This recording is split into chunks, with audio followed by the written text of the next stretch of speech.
What up, what up, what up, what up? What up, my YouTube family? It's your boy, and you know the drill.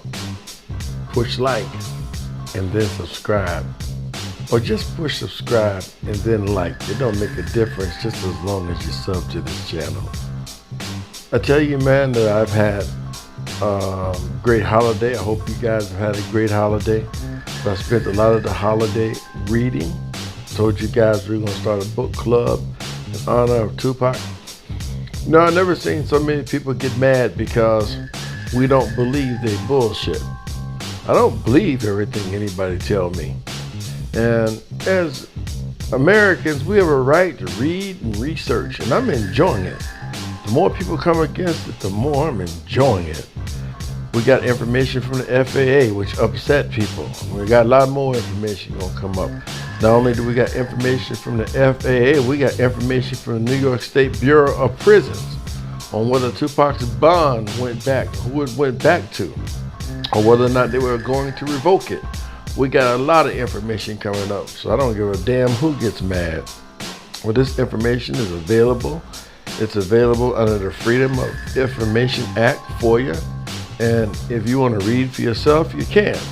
People investigate things every day. And the more we investigate, I took a different turn when it came to the Tupac case because there's some suspicious things in the Tupac case that I ain't never talked about. They are absolutely suspicious. Very suspicious. Suspicious to the point to where if you add in the fact that a lot of people would have had to be involved with this, then you got to know that this goes much higher than what you would expect. People say, well, okay, yeah, he been gone 22 years. Would he be gone 22? Yeah, he would be gone 22 years because half of the motherfuckers back here going to complain didn't have nothing to do with his life in the beginning. He'd be gone 22 years because he wanted to get out of this thing. He wanted to get out completely. He was in too deep and in over his head. And it don't take much for a little frame to realize, you know what, the best thing for me to do is just get the hell out of here and let these people do whatever it is that they want to do because you walked into something that you knew nothing about. And that goes back to the title of this, Masterminds. There's some questions we need to ask, some things we need to discuss, again, from the Wayman Anderson transcript provided by attorney Perry Sanders. Here's a question that I want to ask you guys. Why didn't Suge Knight and why didn't David Kenner just pay Michael Harry O, his $1.5 million? It is evident that they owed Michael Harris $1.5 million.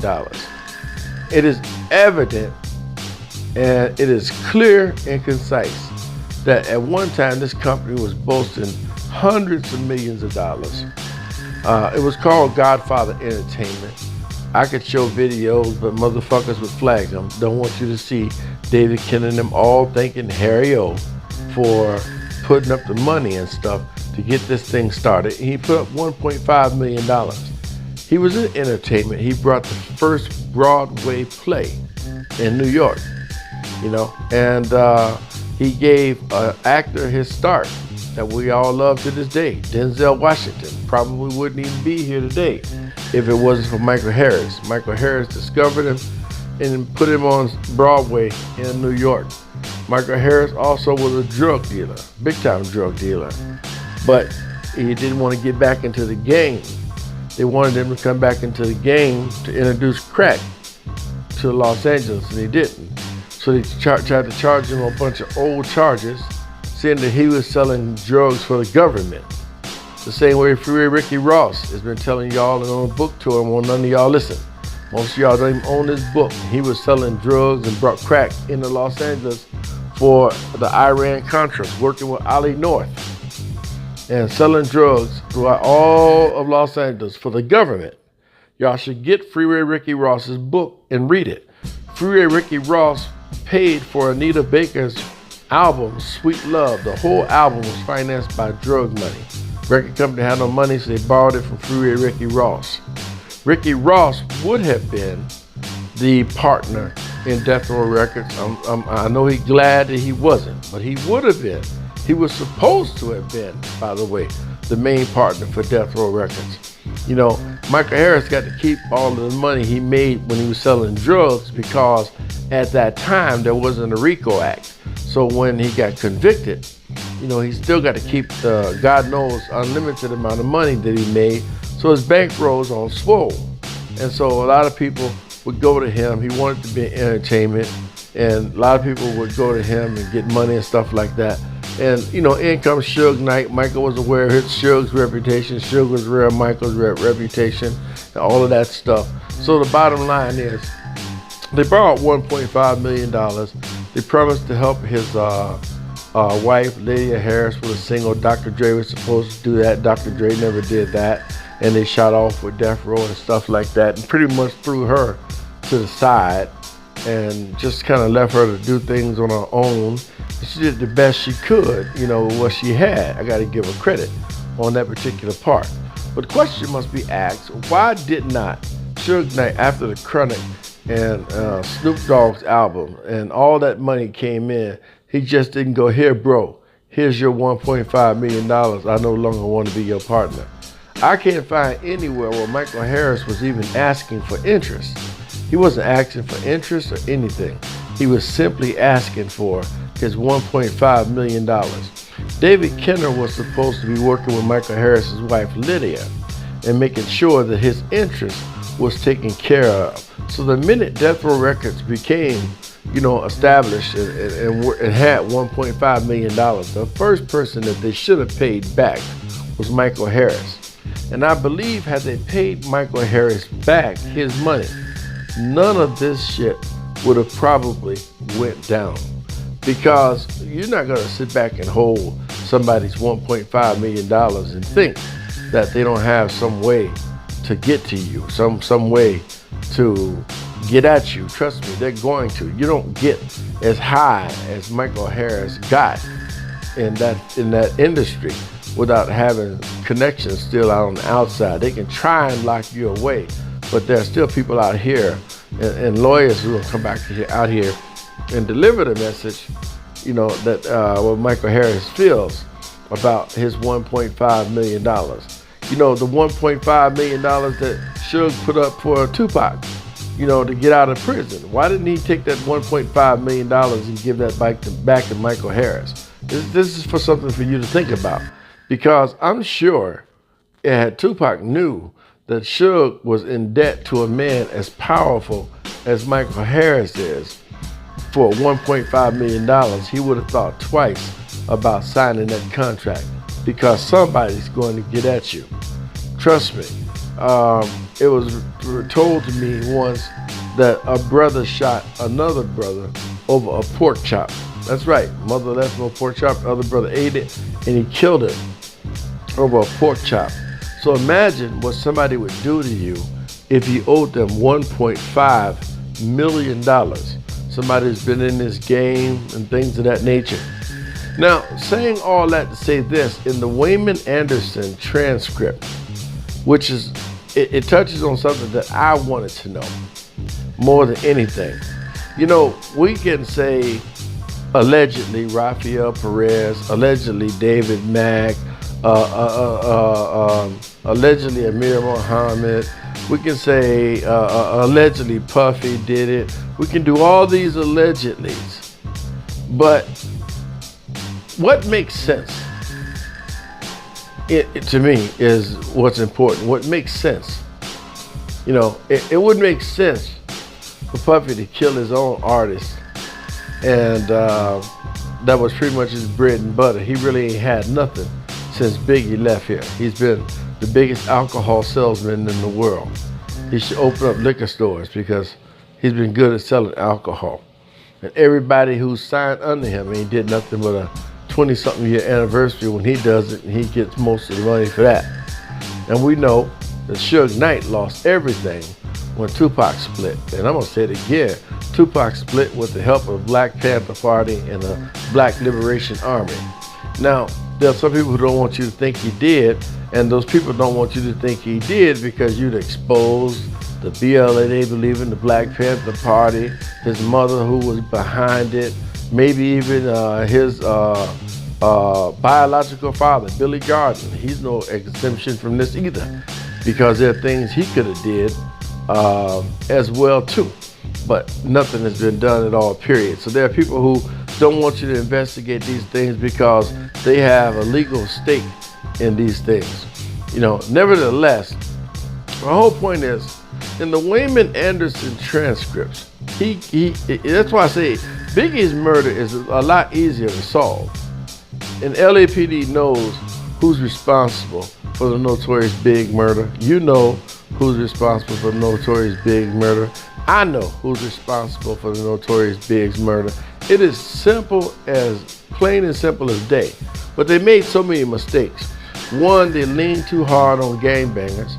Gangbangers who saw opportunity to try and get a lighter sentence, get switched from different jails to get privileges, concocted stories that were not true.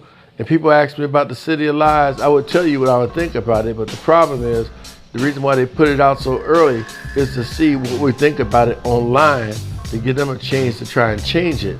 That it's not coming out to September. And if you look, why would they put out in the month of May a movie that's not coming out till September? It's because they're looking to see online what we think about it, and so they can have chance to try and change it around. So I'm not going to give an opinion, but I got an opinion that I will share with the movie that won't change. Russell Poole, after Christopher Wallace, the young man you're looking at right now, died, got this case 3 months after he died, and he was introduced to some of the detectives who had already been working it. Those detectives have been leaning on Wayman Anderson. They have been taking information that was false from Michael Robinson. They were taking all kind of gangbanger information. They were taking information from Keith Davis, Keefy D. They were taking information from everybody in the world, and it led nowhere because a lot of it was made up. It was all fabricated. And they found one person who knew some names in there of some people who was affiliated with Death Row and things of that nature. And that's where Wayman Anderson became important at. So Wayman Anderson, and I finally got to the end of the transcript. Yes, it's taken almost a week for me to read all that little small writing. Gets to who masterminded the death of the Notorious B.I.G. and why it was actually done. And this has stuck with me for the past couple of days, even over the holiday. It stuck with me, and I say, cause this is just, it just makes sense. It makes a lot of sense, but after all of this stuff that's going around, I can see where it's confusion at. Wayman Anderson, without hesitation, categorically says that the masterminds behind the Notorious B.I.G.'s death was Michael Harris, Harry O, and Lydia Harris. He says that there was a group of individual people who got together and they wanted to do a takeover of Death Row Records. And due to whatever happened in Vegas, because they were automatically set to be in Vegas that night. That's why they wanted to make sure that Tupac was going to be in Vegas. I can't help say it enough how Snoop wanted to know if Tupac was going to be in Vegas because Tupac had let it be known. This is why I can't trust Tupac's bodyguards either. He had let it be known that he was not going to be there with them sellout niggas. All right, so I'm sure that they reported. Tupac said, well, Pac wasn't going to be there. Pac wasn't going to be there. And, Snoop kept asking him, was he going to be there? Was he going to be there? It doesn't look good because somebody evidently wanted Snoop to, in my opinion, allegedly, to find out whether or not Tupac was going to be in Vegas. And it seems like if you look at the Wayman Anderson transcripts, once they got wind that Tupac and Suge were going to be in Vegas at that fight, that they deliberately sent people up, which proves that that fight was staged. That whole thing was, at least the fight part, was put in place to happen to sucker Tupac in. But nevertheless, whatever went down was bad. If Tupac died, it was bad. If Tupac escaped, it was bad. The reason I say it was bad, because he's not here with the people who love him and love his music. It was bad. Nevertheless, something went down. Suge was shot. Nevertheless, you can see the fragment in his head in the video I got that I won't post. But I got the video. You can see the stitches in his head, and there's quite a few stitches. I got a real good glimpse of it. I should have just took a picture of it. But however, Wayman Anderson says that after all of that went down, and it was after the fight with Bruce Seldon, after all that went down with Suge and Pac, that in November that they met with Puffy and Biggie, and that they had gotten the other $450,000 that was due. They didn't bring, they had the $450,000 that was due, but another master plan came into place after they left. Now he said if you want proof that they got $450,000, he said remember when Keith Davis and them got back with the money, they got him a lawyer, and they paid for his lawyer, who he don't like the lawyer now because I guess the lawyer didn't do so good, but nevertheless he didn't have the money to pay for it. They took some of that money and paid for him to get a lawyer who tried to help in his sentence. All of this can be verified. There's a host of cell phones that were found inside the prison, by the way, that they were trying their best to put on Suge Knight, but they couldn't. And that's what they wanted Wayman Anderson to say. And Wayman Anderson said the only person that he allowed to use his name, and there were automobiles and stuff in his name, was Keefy D, because they were very, very close.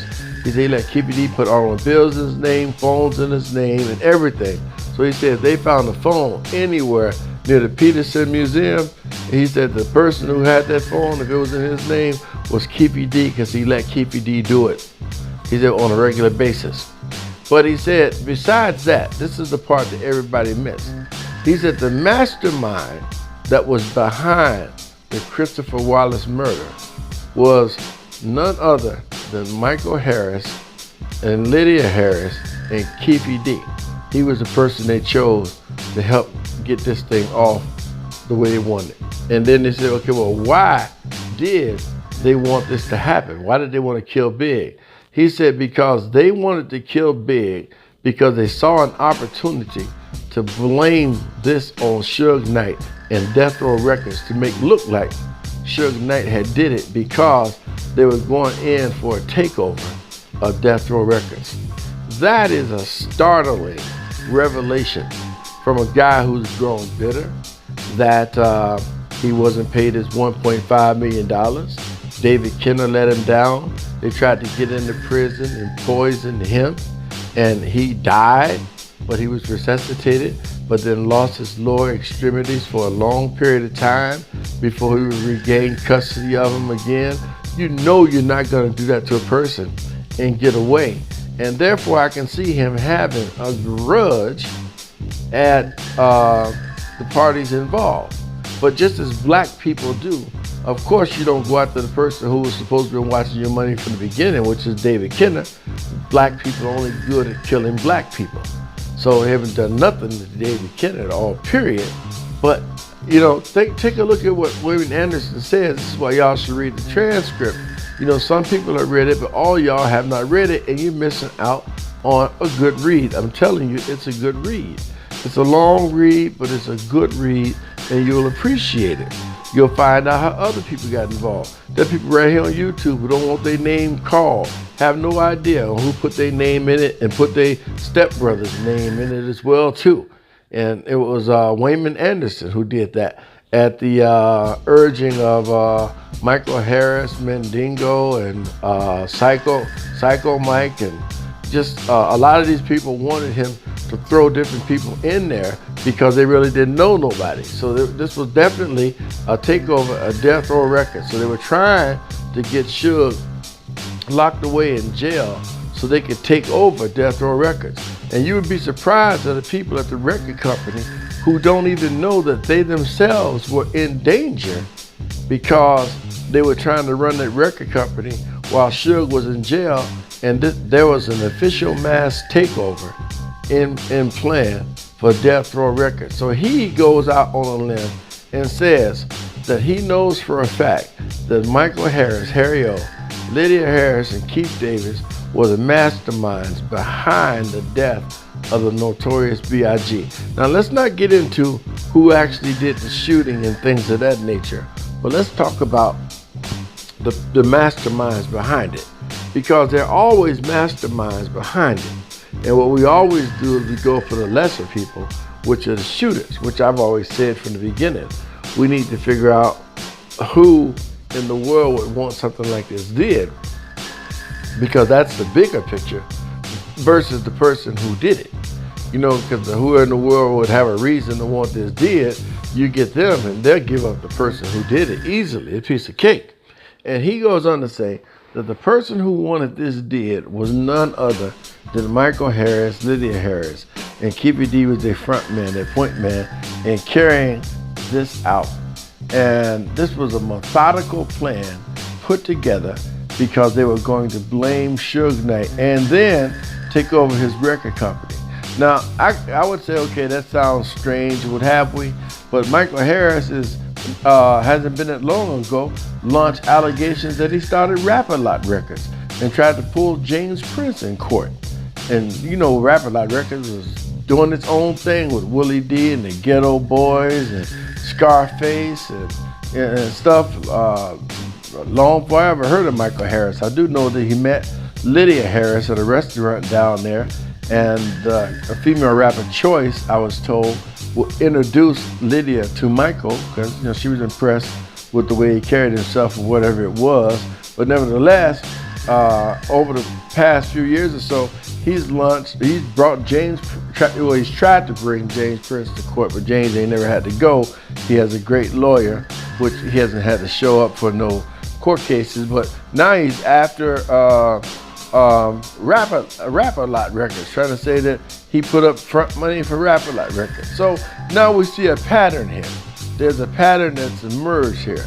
So according to Wayman, they saw that Biggie's death was the perfect way of making people believe that Suge Knight did this, and they wanted to, if they can get rid of Suge Knight, they could easily take over Death Row Records.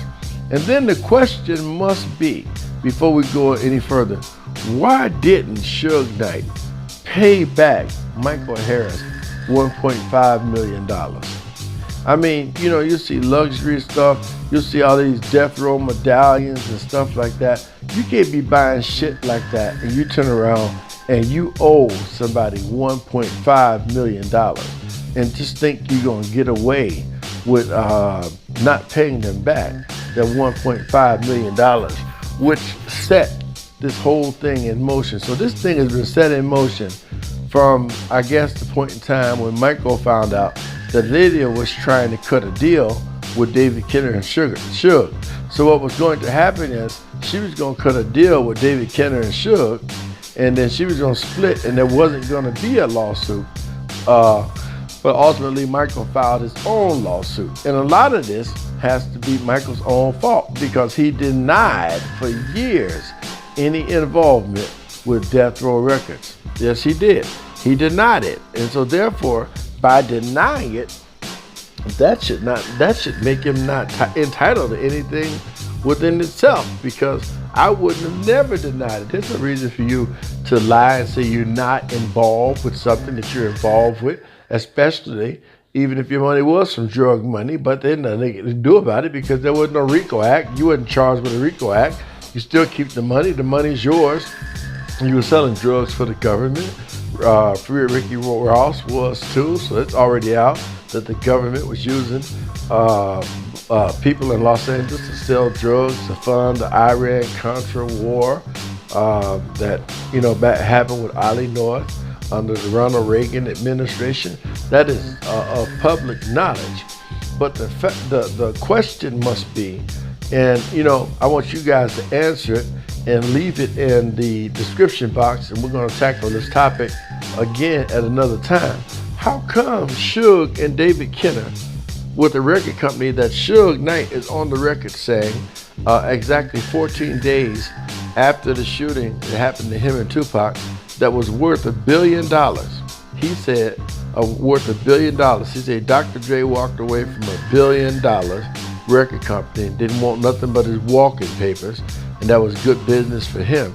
So if your record company is worth $1 billion, you have a guy that started it who lent you $1.5 million, and he's only asking for his $1.5 million back. He's not asking for interest. He's not asking for anything over it. He's asking you to put back in the hands of the person that gave it to you, or back into his wife's hands, $1.5 million that he lent you, that you couldn't get from a bank, that you couldn't get from black people, period. But he wanted to be involved with entertainment with you and only asked you to help his wife.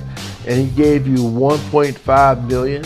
He gives you his own personal lawyer, which is supposed to be watching his interests. His wife's out there, and your record company blows up, and at one time you have well over $200 million long before Pac ever came. Tupac talked about how he was even thrown a couple of $100,000 for a song that they didn't even need, that they didn't even really use. They used it on above the rim. He could care less about it. But yet, he never made that effort to pay this man $1.5 million. And therefore, I can understand that this guy really desperately wants Suge Knight. He wants Suge Knight. He tried to warn Suge Knight about cameras and staying in the backfield, but yet Suge Knight wanted to be in front of the cameras and everything else. And so therefore, when the shooting happened in Vegas, here's a clear opportunity that you can definitely kill the Notorious B.I.G. and you can put it together and you can try and blame this on Suge Knight. And Wayman Anderson in the transcripts, and I'm gonna post them again in these links if you are reading, states for the record that Michael Harris, his wife Lydia Harris, and Dwayne Keefe D. Davis are the masterminds behind the death of the Notorious B.I.G. Tell me what you think. One Nation.